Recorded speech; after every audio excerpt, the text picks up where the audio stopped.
የሰው ልጅ መንገደኛ ነው። በህይወቱ በጣም ትልቁ ጨለማ አንድ አለ።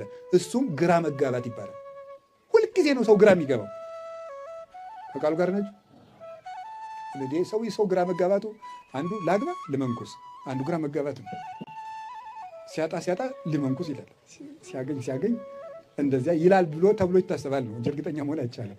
እንደዚያ ይላል ሰው፣ ግራ ይገባዋል። ሌላው ቀርቶ እኮ እቤት ለዋል ቤተክርስቲያን፣ እንዳው አሁን ቤተክርስቲያን ልሂድ አልሂድ ምርጫ ነው። አሁን ይሄ ነጩን ሸሚዝ ልልበስ ቀዩንም፣ ሰው በዚህ ሁሉ ነው ግራ የሚገባው። ግራ መጋባት የህይወት በጣም ትልቁ መከራ ነው። ሸቀጣ ልነግድ ቡቲክ ልክፈት፣ ይህም ግራ መጋባት። ሁልጊዜ የሰው ልጅ የእርግጠኝነት ስሜት የለውም። ታዲያ ምንድነው? ለዚህ ስሙት፣ ኖን ማይቶት ለእግሬ ህግከ ብርሃን ለፍኖት፣ ህግህ ለእግሬ መብራት ለመንገዴም ብርሃን። እስኪ በሉ ህግህ በሉ። ለእግሬ መብራት ለመንገዴ ምንድን ነው? ብርሃን ነው። ብርሃን ነው። የእግዚአብሔርን ቃል ሁልጊዜ የሚማሩና የሚያነቡ ሰዎች ውሳኔያቸው ሁሉ ብሩህ ነው።